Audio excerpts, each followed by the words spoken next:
In a world full of noise, two voices rise above the chaos. Ron and Brian. They speak truth. They stir thought. They accidentally help. News, nonsense, and necessary self-care. Join the cult of Ron and Brian. Because the work is so important. And good evening, everybody. It is Sunday night, so that must mean it is time for the Cult of Ron and Brian podcast, episode 395 to be exact, joined by my good friend, Brian. Brian, I understand you were at a concert this afternoon. How was it? How did it go? It was amazing, utterly amazing. I mean, listen, they do this show once a year. This is a, I forgot the benefit. It's a benefit for a pit bull rescue. I think it's like the Paws Rescue. So it's just it's the Rescue Paws, excuse me. And it's a dog shelter. But it's just, a bunch of hardcore bands get together in the New York tri-state area, play all for a good cause. They've got tons of the raffles that they do. I mean, it's just, you show up with some cash, you walk out with none, it all going to a good cause. But most importantly is that you walk out with some good times. Bands played, Murphy's Law, The Take, Hub City Stompers. What a great afternoon. Now, I heard, I have not been able to independently verify this from other sources. I heard that you were asked to leave early because you tried to open up a glory hole in the men's room at the venue. Any truth to those rumors that I'm hearing, Brian? Not true. That was last month at Lucky 13 Saloon in Brooklyn for the Lou Kohler benefit concert. I do a lot of benefit concerts because I'm a giving guy. You give back. I like to give. I give back to the community that I've taken from. That was the glory hole incident. Gotcha. I thought we had agreed not to talk about that. You know what? It's I forget sometimes, so apologies. But let's smooth that. Or we'll take that out in post. How's that sound? We'll take that all. There we go, Matt. Mark that down. Just cut that out, and we'll get right into it with Drink of the Week. Drink of the Week. Na zdrowie! Salud!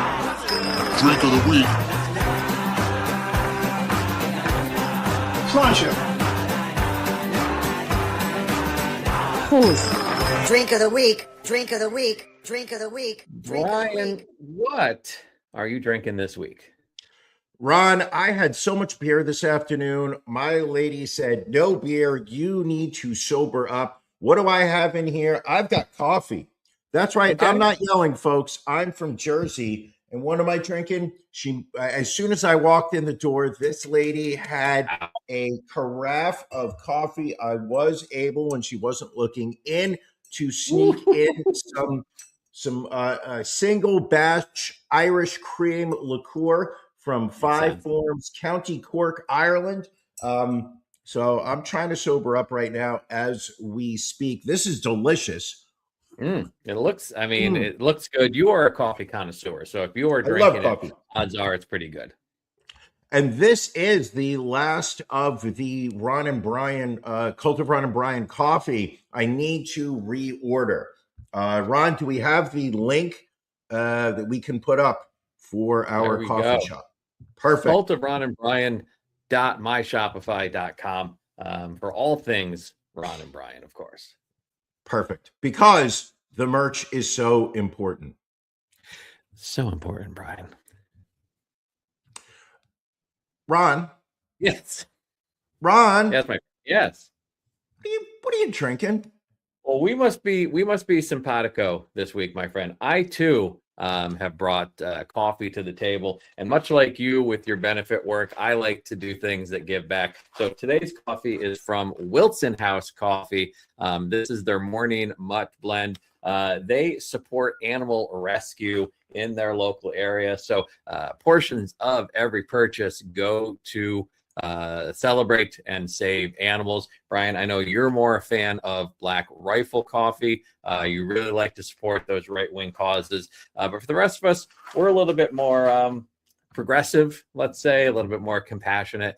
So drinking it, and of course the one of many owl themed coffee mugs we have in this house for some reason. Why do you have so many owl themed coffee mugs? Yeah, it's something it was a thing the wife was on when we were first together, and every time she would see one of these owl mugs at Home Goods, she would pick it up. So I would say, and we've broken some. We're down to like 12 owl mugs at this point, but it's still a good amount of owl mugs. Keep it. It is. It's a recurring theme, and I think it's great. Listen, I can't complain. Listen, what are you gonna? You got to drink coffee out of something. Of course, of course. What on earth are we going to talk about next? I mean, maybe our beef of the week.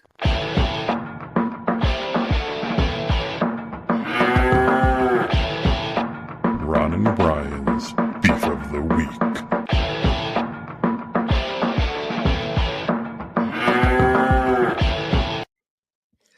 Brian, what's bothering you this week? I'll tell you exactly what it was. The group of 4 women that were seated behind the lady and I, my queen and I, we went to last night. The lady and I went out for dinner to celebrate your birthday. We went to your favorite type of dinner. We were like, listen, Ron's not here to celebrate his birthday with us. So how do we honor his birthday? We're like, we're going to go to his favorite type of cuisine. We went to a seafood boil. Ron, you love to just get your hands into that bag. You like to get them dirty. You're not the kind of person that would just sit there, show up to a seafood boil location and be like, you know what? I will have the fried shrimp and French fries. You're like, no. I don't even, what Brian fails to mention, I don't even pour it out on the table when they bring the bag out. I ask them to wrap it around my head, cinch it, and then I just keep flipping my head back so that I can just grab a shrimp or a potato or a corn on the cob as it flies by my mouth. Exactly. I love it. So we went up to Captain Louis in Fort Lee, New Jersey. Plug. Of course, I made the reservation for Sunday. So when we got there, sometimes it's so difficult to look on the phone. So we get there, the lady's like, do you have a reservation? We're like, yeah, I made it on the way up. She's like, I'm not seeing it. I'm not seeing it. They actually were crowded last night. So I'm sitting there, I'm like scrolling through the phone, and you can imagine my lady standing next to me, completely comfortable, relaxed, not blaming me whatsoever for the mix-up. And I'm like, no. Like, did you get the confirmation? I'm like, no, I didn't get the confirmation. Then finally, I went into the Open Table app, and I saw that it said Monday. Excuse me, it said Sunday at 7:30 was our anyway. Not to make a long story short. So there was a table of 4 women behind us. It does not pertinent to the story, but if you they got you seated is the point. Despite your screw up, they got you seated at a table. Absolutely, but it was still embarrassing. There was a table of 4 Indian women behind us. Country, not Native American. It has nothing to do with their culture. This is simply just so you can help visualize what was taking place. So there's 4 women at that table, obviously 2 facing us and 2 with their backs towards us. I'm going to say that during the entirety of our meal, 3 of those 4 women were talking at all times. So just so you can have an idea of this. So there's one woman who was wearing a yellow sweater, her back to us. She would turn her head towards like the center of the table. So I would see her jawline going up and down and her hand in the air. So I could tell this woman's doing 80% of the talking. Okay. She's just, I don't know if she ever ate, did not look like she had any beverage, but you just saw it, just constant noise. Yep, yep, yep, yep, yep, yep, yep, yep. I know you're going to sit there and be like, well, Brian, you don't believe women should be able to make noise, but that's not the case. I love all women. I encourage them all to speak their opinions. This is where my beef comes in. Okay. So the woman sitting diagonally across from her, she felt the need to chime in consistently with what her thoughts were into the conversation. But because the woman across from her was talking, she had to raise her volume above the first woman that was talking. So now this woman over here, I'm going to say about 40% of the time while we were having our meal, she's talking. While that's taking place, The woman next to her is laughing aloud. And now she has thought she wants to contribute to this conversation. So she has to talk louder than the two women that are already conversing. So I'm hearing three voices increasingly louder for a solid 90 minutes. To say that my lady did not do this move. Because she's the confrontational one. You, obviously, as we have discussed, are not one to, unless unless it is absolutely necessary to engage in confrontation. I just pushed You squashed the it down. anger down. My lady did the, I'm just going to stare at you in the hopes that you pick up on my cue. And I'm like, I said to her, I said, these women are not going to notice you. They're not going to pay attention. You are accomplishing nothing. Let's just focus on our food and try to have a good time. They were so loud. And it was just so annoying. Also, their voices were very high pitched to begin with. So right off the bat, it was a little irritating in my ear. Like a dog whistle, almost just it hits that part of your brain that you're like, I don't like that. And the more I focused on it, the more I figured out what the dynamic was. It was this woman was constantly talking, and then these two women feeling the need to also jump in, but had to go loud. Oh, did it piss off the table that I was at? My lady and I were both annoyed. We powered through the meal. We ate all of our food. You put the rubber gloves on because you don't want to get your hands, covered in that delicious Cajun pepper with the garlic butter all mixed in. That's why I tie the bag around my head. I don't need sure. Not at all, but you do need to get they hose you down in the parking lot. The spices sting the eyes and the nostrils a little bit. I'm not going to lie, but you know what? There are sacrifices you need to make for fine cuisine, and I think that's one of them. Of course. Now I believe, and you could say I'm wrong, but I believe they delivered me the hot sauce and not medium. I ordered medium because me, I like heat, but my body not too much. Ron, I was tearing. I was profusely sweating off of medium. At one point, I literally took, as you said, the nostrils. You reminded me. I took some napkins and I went to blow my nose, but all it did was just the wet gloves ripped right through the napkin and went right up against the nostril, putting the spice. My nose burned for like the next half an hour. It was terrible. Anywho, but delicious. Yes, delicious food. I appreciate that they were able to accommodate us on a busy Saturday night. Ron, let me ask you a question. Let's turn the focus onto you. First off, happy birthday. Thank you. I think Appreciate let's that. not. So I'm imagine Ron, you celebrated your 68th birthday. You look great. You look just stunning. I've been told I don't look my age. Not at all. What is your beef of the week? So ironically enough, it is also talking in public related.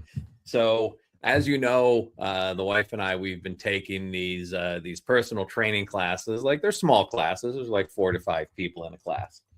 And so there's one Thursday night class that we've been going to on I guess semi-regular basis. We'll go like every other week. And there is this woman that attends also that just talks constantly throughout the workout. And I don't know what it was this past Thursday night, but she was even louder and more talkative than ever. Like when you are working out, is there not a level of focus that you need to have while exercising? There are people that go to my gym that I have come to know and be familiar with. And the most they'll get out of me when I'm on the elliptical is this. Yeah. Like I don't want to communicate. No. And she's also one of those people that if anybody else in the room says something, she has to then tie whatever that has been said back to her life. Like this one, like I guess, some of the people in the class, they've obviously been going there longer, so they know kind of the trainers on a little bit more of a personal level. So the one woman just says to one of the other women in the class says to the trainer, like, "Oh, did you get your daughter that violin?" And he was like, "Oh yeah, thank you for the recommendation." So I guess she referred him to like a music store. So the other one was like, "Oh yeah, I just had to give my older daughter back her 2 trumpets. And what did your daughter play? Oh yeah, my daughter played this. And oh yeah, my son did this." And it was just constant. And like, I am not hiding my emotion. Again, I don't want to confront this person. Trying to get through my workout. But like literally there are times when we're going through our different workouts and like she is just yapping and I'm boring lasers through her and she's just completely oblivious. Then there's an email that gets sent out the other day from the place that we work out at about, wearing cologne or wearing perfume and being considerate to other people. So I'm like, maybe we need to talk about sending out an email being like, shut the fuck up during these classes. Right. Like, I don't need to hear. And also like the workouts get thrown off because you can't hear like the alarm to move to the next exercise. Like everything's all thrown off because it's just nonsense. Like nothing of any value is being talked about. So yeah, that's such a shame. I have a question. What is her ethnicity? I need to be able to visualize. It's a middle-aged white woman. Now, Ron, is that because you only socialize with other white people? Like, I know your level of eliteness in your Philadelphia adjacent cul-de-sac, your suburban existence. Is that because you can only affiliate yourself with other Caucasians? No, it's more just who had signed up for that particular class for that particular night. Okay. All right. That's fine. It's an all-inclusive location. It is not an ivory white tower situation. That's all I'll say about that. Ironically, there are this building is incredibly diverse. Yes, you have white men and you have white women. It's amazing. We do. There are Caucasians living in this building, but I would say that we are the minority in this building. I would say combined, there are more Asians and Indians. It's one of the reasons why I like living in this building. I crave that cultural diversity. Ron, you come from upstate New York, which we know is a cultural wasteland. For you, moving to suburban Philadelphia was a step up for you in terms of being exposed to diversity. Sure. I need it. I crave diversity around me. I want to learn other people's cultures. I don't want to listen to it. Who's going to handle your household chores if you don't have minorities to underpay for them? Anyway, let's move on to our stories of the week. Brian, you know them, you love them. These are the stories that we like to make sure we grab and talk about. Brian, what is your story of the week this week? My story of the week this week involved the Cub Scouts. A couple months ago, I told in the "What Are You Watching" segment of the show, I talked about a documentary about the Cub Scouts, about the sexual abuse that had taken place within the organization, talking about the dangers of the Cub Scouts, the attraction for sexual predators. Apparently, there is now even other aspects of the Cub Scouts that you need to be aware of if you are sending your son to the Cub Scouts. A 5-year-old developmentally disabled Cub Scout was savagely beaten by an older boy while a scoutmaster was outside vaping. His outraged family alleged in a lawsuit. The special needs child sustained a lifelong injury after he was brutally assaulted by a much bigger 12-year-old who had a history of tormenting him during a Cub Scout meeting in a local Ohio church, the lawsuit states. The mother, who was present at the moment but stepped away, said, I had heard him yell for the first time, and that is a sound that I never, ever forget as a mother. The boy, referred to in court documents as DR, was attacked during an indoor snowball fight with fake snowballs at the First Christian Church in Bowling Green. When the scoutmaster stepped outside to vape, a 12-year-old allegedly punched the boy in the head while he was bending over to reach a snowball. He proceeded to kick the young boy in the stomach, knocking him over, and stomped on his leg multiple times, causing a debilitating thigh fracture. Ron, I remember you telling me a story when you were in the Cub Scouts and you used to beat up the younger boys. I have a question. When you, in all the years that you were attacking younger boys, did you ever cause such debilitating injuries that it necessitated a lawsuit from the other child's parents? Well, I that actually never happened, so no, that was not an issue. So no lawsuits. You just got away with those attacks scot free. There were no repercussions. I suppose not. No, Interesting. I was only in Scouts for a hot minute. My brother went through to be a Boy Scout. I dropped out at Weeblos. And is that because you were able to defeat physically everybody that was in your group, and you said this isn't a challenge for me? I'm going to go out to the streets. That's how it works, basically. Like, people wonder, like, how do you get those merit badges? How do you get those sashes? It's all hand-to-hand combat. Correct. And Yes. and if you can, the more kids you beat up your own size, you get the badges. The sashes, you have to take down the bigger kids. Okay. You only get to be an Eagle Scout after you do a triple homicide. Interesting. A lot of people don't realize that. Again, a lot of these secrets are hidden from the public, and that's one of the big ones. Absolutely. Another interesting factoid about our podcast champion. There you go. Ron, Yes. What story are you bringing to the table this week? So we're going out to Los Angeles, where a man died Friday night after cutting off his own genitalia. Here is a photo of the scene after police had set up some screening to cut off the area. LAPD received a call about a man harming himself around 4 a.m. After arriving on the scene. They found the man already passed away. He had cut off his penis, sliced his throat, and stabbed himself with a sharp instrument. He had also apparently attempted to cut off his arm. Officers don't yet know what the motivation of it was, or if he was on drugs at the time, but just an absolutely horrific story.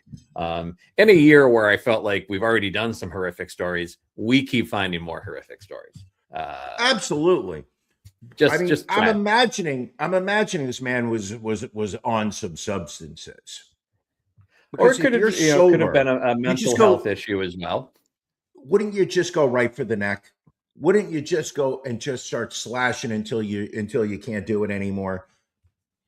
I would think potentially if you're that, if you hate yourself that much, if you want yourself to suffer, that's why I feel it's probably a mental health issue, which again, we don't bother addressing mental health in this country. We're too busy. I don't know. Dropping bombs.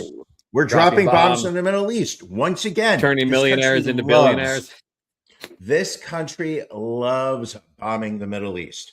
Are we going to talk war? Are we talking the war? We can talk the war. We can get into that. We talked about it a bit last week. Still going on this week. Yep. More bombing raids taking place.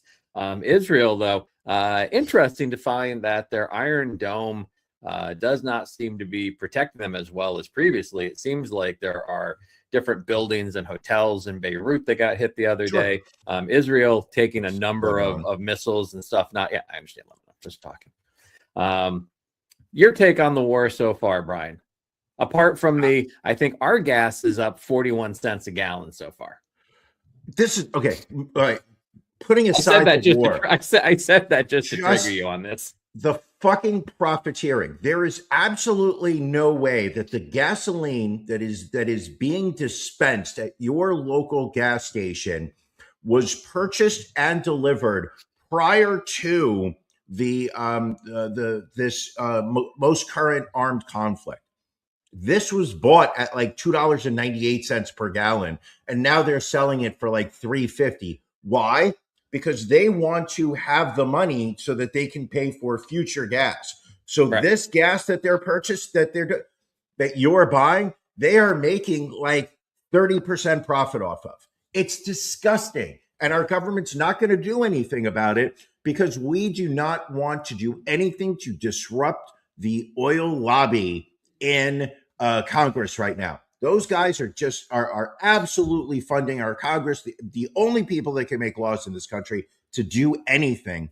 And we certainly know Trump's not going to do any kind of executive order. He'll pass an executive order to make sure a trans a trans child can't swim in high school, but to stop the oil industry from billion-dollar profits every quarter, we'll do nothing to stop that.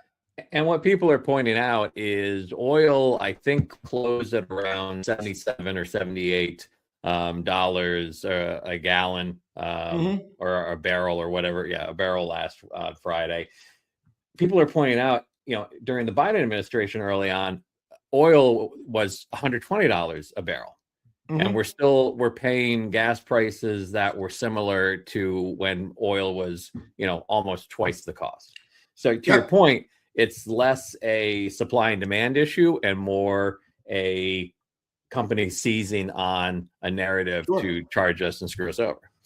Correct. Since here, listen to this. Since 2022, the 5 major oil companies, ExxonMobil, Chevron, Shell, BP, and Total Energies, have cumulatively profited over $450 billion. In 4 years, these companies have made $450 billion off of the public. That is money they've just sapped away from the economy so Americans can sit and drive in their cars. Utterly unbelievable. So the price is going up. The price to you is going up, but not to them. Correct. Unbelievable. It's all about the profit. It's all about shareholder value, Brian, which I would think you can respect. You have often said you're a fan of shareholder value.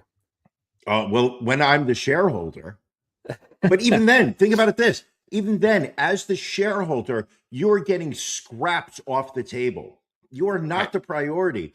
It is the CEO making $800 million a year to basically sit there and do nothing. It's the board members. It is the outrageous executive bonuses. It's the layer upon layer of middle management that are all making $1 million salaries. That is where this money is going, not towards anything that's actually contributing towards our society. It is just a bunch of the elite getting richer. There you go. Some shakeups in government this week, Brian. Kristi Noem set to be fired as Homeland Security Secretary. All that plastic surgery for naught, Brian. She will now apparently become an envoy for the Shield of the Americas, which is something new. It's a made-up role. It's a made-up. It's a made-up role for a made-up organization. His board of peace, which then goes out and starts wars. No, she got fired earlier this week because she went in front of Congress, which apparently you have to do because Congress has the power to hold congressional hearings on various different department activities because these departments are funded by acts of Congress, that there is some type of requirement, which I'm surprised Trump still has not done away with.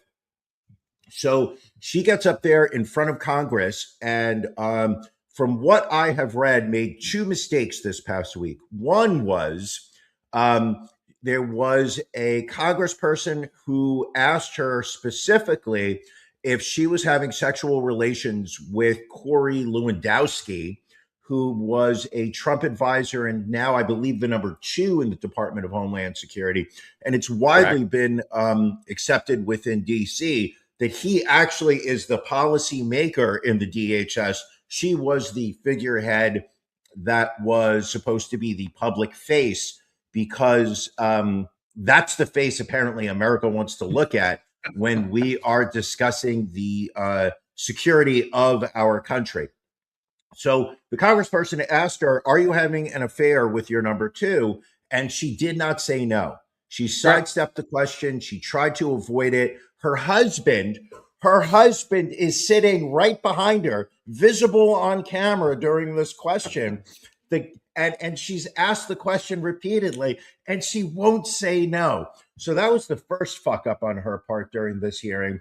The second fuck up was, what was it, Ron? Why am I forgetting it? She told Congress that the president had approved $220 million in ads featuring her during that whole ICE propaganda we saw a few months back. So she spent $220 million. So keep in mind, that is $0.2 billion to promote the DHS feature in ads that basically featured her in what amounted to no more than a publicity campaign to promote her public image. So I think it shows you that you can be bad at your job. You can be involved in an affair, because I don't think the affair had that big of a deal to do with it. You can lead an organization that causes the death of innocent Americans, but the one thing you cannot do is tie Trump to anything that will give him bad press. That will get you fired. All she had to do was sit there and say, I didn't need his approval. Like, that's the part, is the fact that that is something I'm empowered to do, that he has entrusted me to be in charge of. And that is not something that I would bother the president of the United States with as part of my budget. Like, that's like, to me, that is just a simple answer. But she apparently said, yes, he approved it. But you can actually see the $1 million. So much fucking, which when you think about it, we have spent more of this, between 10 a.m. and 11 a.m. in bombs being dropped in the Middle East has already been spent. That's what was one of the memes that went up that I saw this week that was perfect, which was, over the past year, we have heard countless messaging from the White House over things we can't afford. And, Doge came in about a year ago and just, started cutting 20 million here, 30 million from education programs and whatnot, because we couldn't afford it and we need it. But nobody has ever asked the question in Congress on the right of, if we're so fiscally responsible, and we always ask the question of, can we afford this? Is this where our money should be? They've never asked that question about a war, even a war that or anything involving the Department of Defense budget. No. Their budget keeps going up and up and up. We can obviously afford our defense budget, but if it comes to educating our children, that we just can't afford. Sometimes this country gets to me. And there was a post I saw the other day where, hopefully someone is saying she'll be prosecuted for fraud for spending that $220 million. And all they need to do is just show the jury Spider-Man No Way Out, which only costs $200 million, and then say, how could these ads cost $220 million? Which is a good point. Very clever. That's very clever. Like all she was doing was riding a horse on Mount Rushmore. But just like I don't get how you look at commercials like she put out, and I don't know how you don't compare it to the 1940s and the propaganda films that were put out there. Because that's what it was. That's absolutely what it was. It was just propaganda to highlight her and the positive things that the DHS was doing. This, of course, was before they started killing Americans. Right. And they found a worse person to take over. So Oklahoma Senator Markwayne Mullin will effectively become the Secretary of Homeland Security on March 31st. He's a MAGA warrior. Wayne he is Mullin. A MAGA warrior. All one word, Mark Wayne. Mark Wayne. Is he the guy with the eye patch? That's Dan Crenshaw. I get him mixed up. I get him confused, I have to say. See, that's the other point that I've said to a lot of people over this past week who started celebrating Noam's firing, which was you got to be careful what you are rooting for. Oh yeah. Because when the first tier of these departmental heads are fired, they're going to be replaced by worse, not better. Trump's not going to sit there and be like, you know what? I'm actually going to get an open-minded centrist to take this role. No, he's going to go for an even more. He's going to go further right. Yeah, absolutely. It's scary, scary shit. Next up, let's go down to Texas. Representative Tony Gonzalez of Texas finally has dropped his re-election bid after admitting an extramarital affair with a staffer, which again, they can overlook the affair, but the fact that she fatally set herself on fire afterwards, apparently that is a line that you don't cross. So he was going to still try and push forward with his re-election bid. Sure. But again, this kind of goes back to how it used to be, where just the affair would have disqualified you from running for office. But it's like, we can overlook the affair, but it's really, again, it's bad press when someone sets themselves on fire because of the affair. Well, this is the other part that got me was just the, as, the story became public, apparently her husband, because she was married, Right.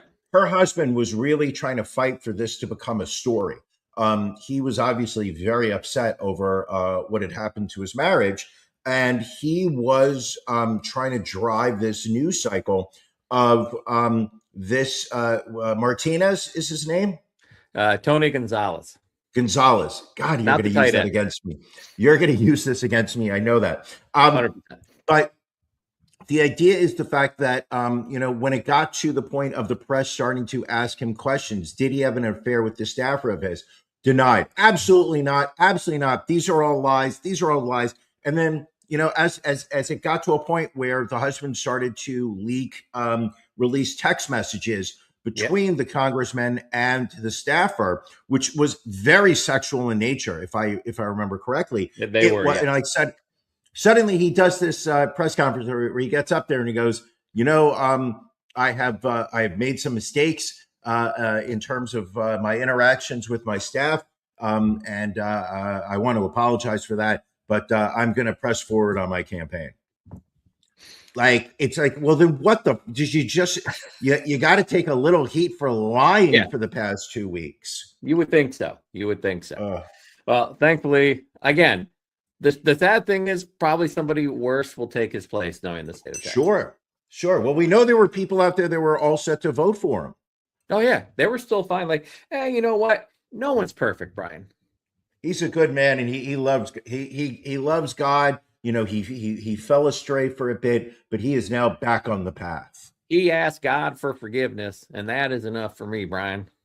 Damn right. Mm-hmm. All right. Next up, Brian, we haven't visited this segment in a while, but it's time for But the Drag Queens Are the Problem. As we have often said, the right wing says the drag queens are the ones really that are a danger to children, that are a danger to society. I think we've only found one story so far, but hopefully we can find some drag queens that are the problem. Let's see this first story, Brian. We're down to Florida. Drag queens in Florida. Got to think maybe this is the case. And no, this is a Florida handyman sentenced to life in prison for molesting 2 children in Florida. On top of that, he was one of the people that have been convicted for storming the Capitol back on January 6, 2021, but was pardoned by President Donald Trump. So he was out and available in 2024 to start abusing an underage child. He told one of his victims that he expected to be compensated for being part of the January 6th defendant and would put the child in his will to inherit any leftover money as a tactic to keep the child from going to the police. Investigators found sexually explicit messages that Johnson exchanged with one of his victims on the Discord messaging app. In the messages, Johnson attempted to have the victim download another app for a more private conversation and encouraged the victim to delete their messages afterwards. So he is, and then he tried to withdraw his guilty plea. He pled guilty and then said, you know what? I don't want to plead guilty. Judge requested that request and sentenced him to life. And you know what they do to child molesters in prison, Brian? This guy's got days are limited. World of pain ahead of him. Got a world of pain ahead of him, and I love it. Yeah, I absolutely. I'm okay with it. I'm okay with that. Also, let's see. Next up, don't have a mugshot yet of this next individual, but I have to assume maybe that's because they're a drag queen and they don't want to put that up on the New York Post. And no, this is a Brooklyn high school teacher, Brian. Stephen Schnee, age 48, was arrested this week for allegedly groping a 16-year-old girl while calling her, quote, beautiful. This happened at the Lafayette Educational Complex on Benson Ave. I used to hang on Benson Ave back in the day, right? That was during your stickball days, if I remember. I was, but I was also protecting the children when I was there. I'm a protector of children, so I want you to know. Well, you should have been there this time. He allegedly told the team, you're beautiful, and, quote, I like your butt during the incident. He was charged with forcible touching, endangering the welfare of a child, and sexual harassment and abuse. You know, Ron, nobody likes having their words, their sexy talk quoted back to them. It is one of my personal high points of those Chris Hansen bits. But can you just imagine, you know, you're spitting fire, you're trying to, you know, like impress a lady, and the best you can come up with is, I like your butt. I like your butt. I like your butt. I mean, listen, when we were 16, that was the line that would work. So maybe he was just kind of tailoring his commentary to the age of the child he was attempting to abuse.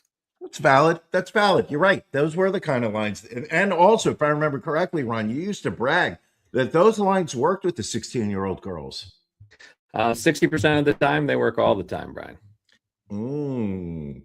All right, next up, this is Rhode Island. Rhode Island, a small state, but high percentage of drag queens. So maybe we've got one here. And no, this is a married high school phys ed teacher charged with sexually assaulting a student. This is Alicia Krenz, age 39. She admits sexting and kissing the child, but denies ever getting fully physical with him. She started sending messages to the boy when he was in her after she was in her sophomore class at Pongonaset High School in Gloucester, Rhode Island, after she found his number online. She eventually sent him naked photos and videos and kissed him twice, including once while straddling him sexually in the back of his car, the teen said in his complaint. When quizzed by cops, the married teacher admitted sending the X-rated pics as well as having kissed the boy, but insisted that they were never physical. What is up with these women that are having sex with teenage boys? Like, this is now, like, we've been doing this bit for 2 years now, if not longer. Stop.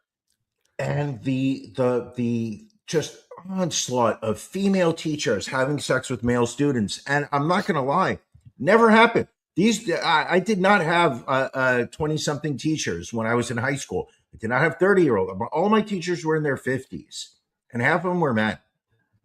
Well, so this teacher charged with 2 counts of third-degree sexual assault, scheduled to be arraigned on March 18th. The school district superintendent said that the woman is no longer employed by the district. That's probably a smart move. You would think. All right, Brian, we have one more. So I can tell you, not a female teacher this time. Not a female teacher. Is it a drag queen? Let's find out. I'm sure. Has to be. The whole bit is about the drag queens being the problem. And no, it is a Louisiana mayor, Misty Roberts, age 43, who was caught having sex with her son's 16-year-old best friend.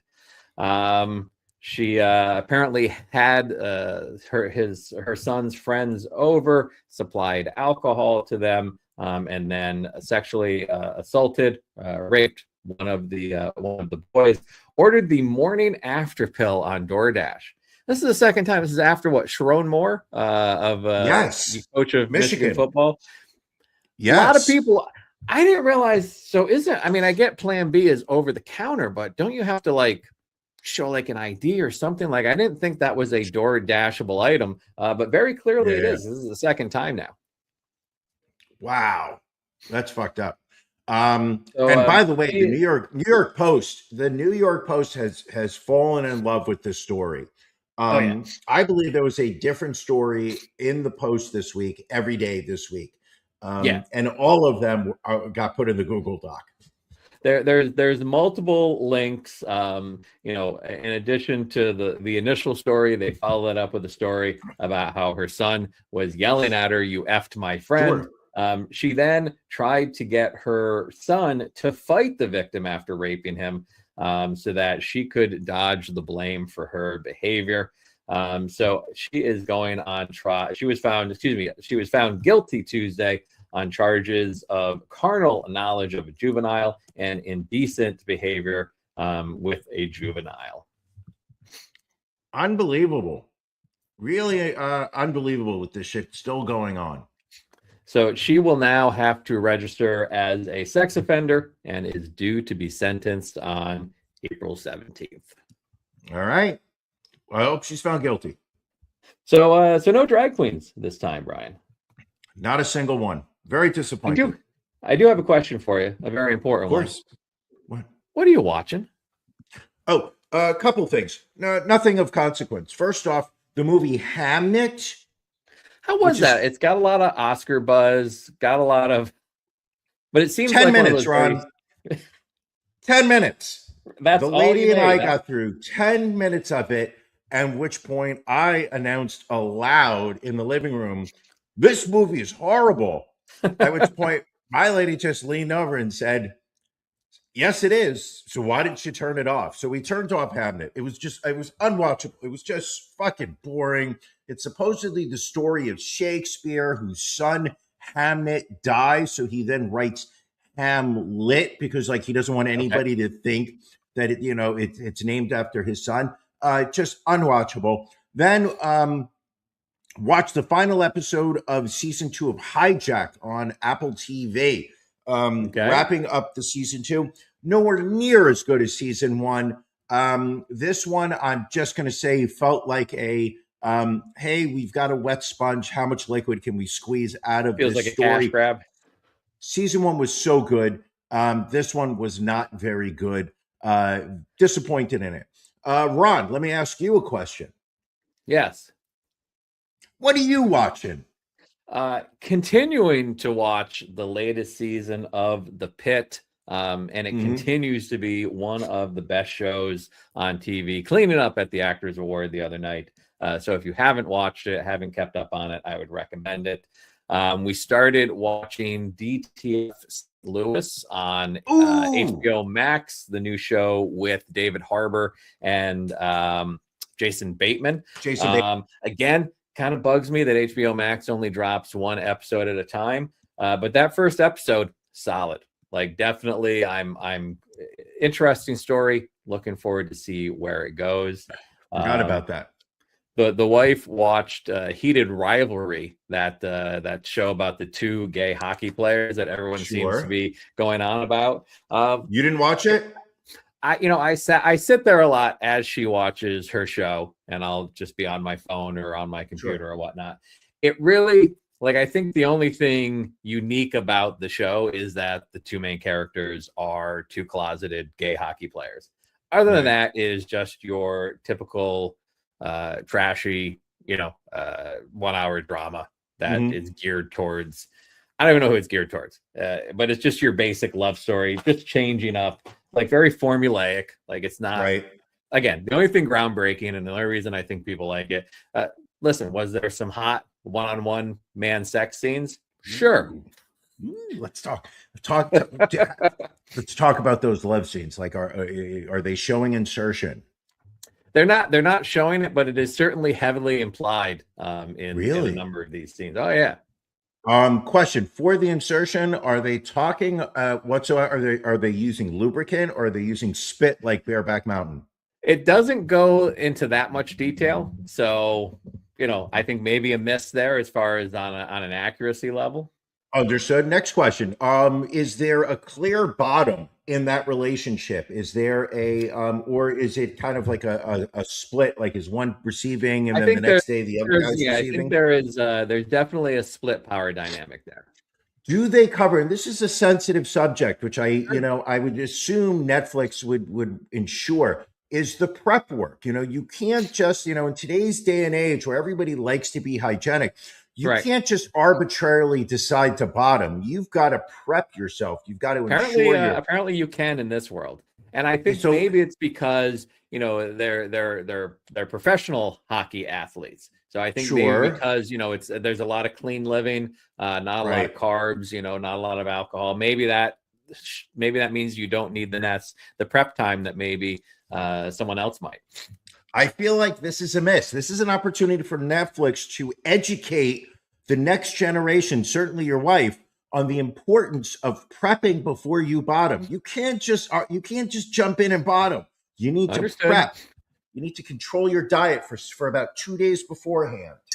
And the other thing we watched is the docuseries A Friend, a Murderer. It's in Dutch. It's an international docuseries, 3 episodes about a friend group where you find out that a member of the friend group is actually a serial rapist and killer.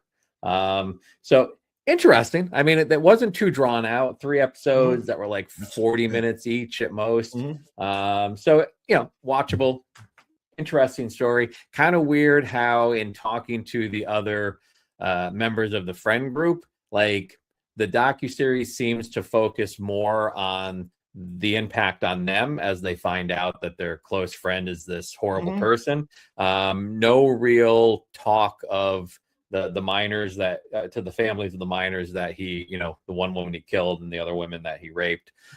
Again, maybe they reached out to the families and they didn't want to participate, but it had kind of a weird vibe at the end where, like, you're talking about his best friend being like, boy, this really impacted me. And I'm thinking to myself, well, I think the parents of the 17-year-old who died probably pretty impacted as well.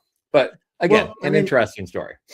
Well, the other thing was just the fact of, I remember Netflix reached out to myself and some of the other Patreons where they said that they were going to do a documentary called A Friend, a Podcast Champion, where we were all going to talk about what a horrible person you were. And they had actually pitched it to us as, this isn't about Ron. This is going to be about you and the effect that Ron has had, the detrimental effect that Ron, as our friend, as our podcast champion, has had on our lives. So I'm assuming that A Friend, a Murderer, it's not about it's about what it's like to realize that the person you've called a friend for a period of time is such a horrible person. So when Netflix reached out to us to say, would you be interested in doing this? I mean, you claimed, you just basically stepped in and said, champion's privilege, you guys will not be doing this. And I'm held to the laws of the bylaws of the podcast LLC. I was not able to participate in it. Are you done? Are you done now? Anyway, but my only knock, and tell me if you don't agree that this should be the case. So, it's obviously everybody speaks Dutch in the docuseries. Sure. And then they have, it's dubbed with someone speaking English over it. Why can't they take the original audio out? Because now you're attempting to listen to the dubbing over the person speaking in their native language, and it's like it makes it very difficult to hear at times. Yeah, you're hearing both. You're hearing both, yes. That sounds like a what do you call it? That sounds like a technical problem on your TV. There's no way that they would put out where you can hear the original Dutch language, and then on top of that is somebody saying, I can't believe that when he became champion of the podcast, he wore the belt downstairs when he would make lunch.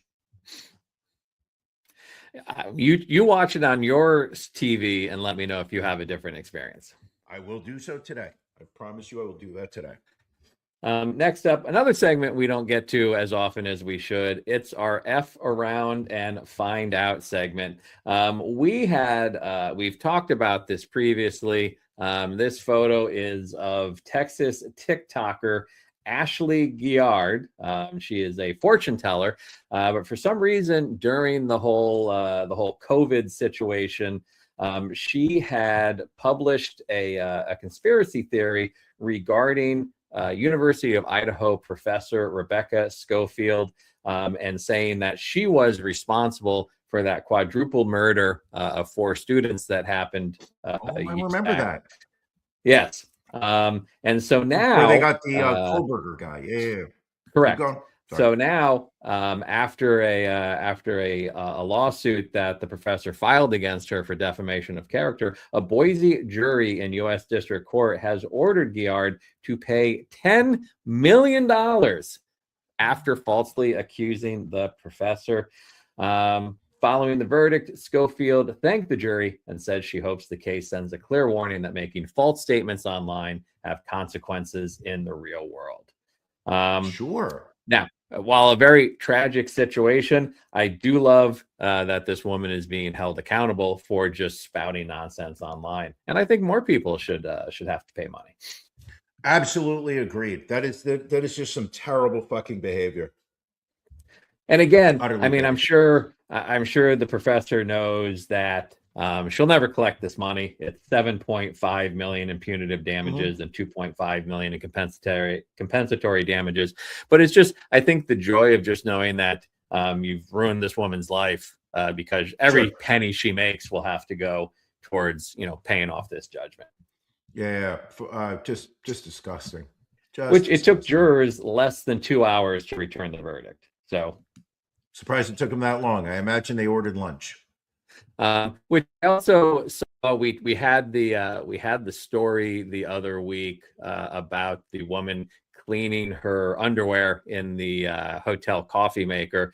There's some stories being reported that she is being sued, but we have yet to find backup on that. So I mean, I would think she could potentially be sued, but hard to say.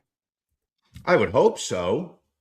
Well, you would think that's, if people figure out where she was staying, like I would imagine that there would be an issue with, people asking, canceling business and whatnot. Like, I don't think people realize when you do stupid shit in a business that potentially causes them to lose money, that, either they or a lot of the times their insurance company will come after you. Rightfully so. I mean, that's really nasty. Like I have seen the big thing we see in hotels, not the underwear piece, but you know how you have the sprinkler heads that stick out of the wall or hang down from the ceiling? Yes. And most of them will have signs that say, don't hang things off of this, because you have people that will literally, and I've seen this multiple times over the years, people will just hang their clothing off of the shower head, not realizing that can cause the shower head to then go off and pour a ridiculous amount of water, not just into that room, but it'll flow down through all of the floors. We did a story, I want to say about 2 years ago, where this happened, and it was the mother of the bride hanging the wedding dress on one of those sprinkler heads. Obviously it burst, water flooded. She flooded the hotel and ruined the wedding. Yeah, and we had that at a hotel within the last year. Again, same thing. Mother of the bride hangs the bridal gown on it, sets it off, and this was on the top floor of the hotel. So all that water, and imagine the amount of water that comes out to put out what the system thinks is a fire, runs down through all of the floors of the hotel. So now you've got damages, you've got displaced business, everything else. So that woman is going to get sued by the insurance company. And that, Ron, is what we love about you, is that you look at a situation like this and you're automatically being like, how it affects the hotel business. You're always thinking about shareholder value. How is this incident? It's not the fact of some woman just being a disgusting human being and potentially spreading bad internet trends, which are unhygienic and could sicken people. But you're sitting there being like, well, it could detrimentally affect operations at that hotel, and there's going to be monetary losses and compensatory damages. Anyway, let's get another story going here, Brian. An Ohio man was put in jail after stray gunfire from his property allegedly hit 2 shoppers at a nearby grocery store. This is a mugshot of Jason Hall, age 40, who was allegedly firing shots from his property when one rogue bullet struck 2 people inside the lobby of a Kroger around 7:30 p.m. Friday night. Both victims were rushed to local hospitals with non-life-threatening injuries. A bullet hole was also found in one of the store's sliding glass doors, with police adding that the shooting was accidental. Quite the mugshot. Hard to believe when you have that many tattoos on your face, head, skull, that maybe you're going to make a bad decision. I mean, that is a wild mugshot. What the hell does that also, for? What is it with people that just think it's okay to just fire off your weapons just for shits and giggles? It seems like. I wouldn't be surprised if alcohol was involved in that in his actions or I mean, just 7:30 on a decision Friday making. night in Ohio. I'd probably say yes. Because what else are you going I to would do in Ohio on a Friday night? correct. I'm going to say he got out of work early around 3 o'clock and just started drinking. Um, just started pouring it down. So he was charged with 2 counts of assault, 2 counts of negligent assault, 1 count of inducing panic, and 1 count of improperly discharging a firearm. Mm. How does All one right. induce a panic? I mean, I guess shooting Well, is one way. How else? It's just you stand up in a movie theater and start screaming fire. Good point. This is why I have you here. You look at the world in a very unique light, and you can really listen. I think this would be 53% worse without you. You bring more than 49%. You can only own 49%, but I believe you bring 53% to the ring each and every week. Thank you for that compliment, Ron. And I would not be able to do that if I was not doing it with you. I mean, I've been approached by multiple people to do podcasts with them, and I'm like, no, I can only have one podcast partner, and he's sitting over there. I feel the same. Let's get to this story too. This one was a pretty horrible story also, out of Cal State Bakersfield, where former CSUB assistant coach Kevin Mays was revealed Thursday to allegedly be working as a pimp across 4 states. This is per an ESPN report. CSUB found out about the accusations via an anonymous email back in August and launched an investigation that led to Mays being fired. A probe by police then led to 11 criminal and misdemeanor charges. He had been a recent hire. He was a former player on the team, had only been on staff for a couple of months at a salary of $3,000 per month. And then the head coach received an email accusing Mays of trafficking a girl since May. He was arrested after being fired in September. Police found the victim through a sex advertisement posted in Sacramento and ran a sting operation. The woman said Mays was her, quote, boyfriend, and he often covered costs of hotels, rental flights, and cars for her work. Rental flights and rental cars. So she could have sex with strangers and he can pocket the money. Correct. Police searched his car, found multiple firearms and a large stash of drugs. They looked through his phone, finding around 600 photos of children as young as 4 years old. So he has been charged with multiple felonies, such as pimping, charges for possession of automatic firearms, possession of methamphetamine and marijuana with intent to sell, and child pornography. He has pled not guilty to all charges and is being held without bail. Okay, let's hope that, I was going to say he's going to have a difficult time in prison for the child porn, but also as a pimp, I imagine he's going to be well received. It's a toss up. So you have some people that I think are going to be okay with it and some that won't. Let's see how he does. All right. I pray folks, for his soul. Another fantastic hour plus, if we can say so, that we have brought to you. But we always try and give just a little bit more. And that's what our Patreon is for. If you are not a Patreon subscriber, you go to cultofronandbrian.com. You click in the upper right-hand corner to become a patron and join monthly. I mean, for as little as $5 a month, you can join, get some great swag. But at $10 a month, you get live access to our After Dark that we do at 9:30 most of the time on Sunday nights. And once a month, the last Sunday of every month, it's our pajama party where we have our Patreon subscribers on. We have a trivia contest, and it's just a lot of fun. It's the sexy, steamy stories that really should live behind the paywall. I mean, Brian, you have often said Patreon is life. Absolutely. Care to back that up a little bit more? Patreon es mi vida. Very nice. Bueno. All right. Well, we appreciate you folks joining us. As always, we are barreling towards episode 400, just 5 weeks away. Brian has a pot of coffee. He's going to be up all night. That's the only thing I'm concerned about is if you're going to get any sleep tonight. Ron, as podcast champion, you are in charge of the preparations for our celebratory episode 400. Can you give us a sneak peek what you have planned? I cannot. It is top secret. It is under lock and key. You are busy there taking phone calls during the podcast. I get it. I am busy writing down notes. It's going to be a cavalcade of surprises. So people are just going to have to tune in for episode 400 and see how great it is. Let's Brian, do it. Anything else before we wrap? Not at all. I love you, episode sir. 390? Happy belated birthday. I absolutely love doing the show for you. It is an honor. It is a privilege. And as always, you are looking older each episode. And now there is a 2-year gap between our age. I'm the young baby of the show. You are the old man. I am the future. You are the past.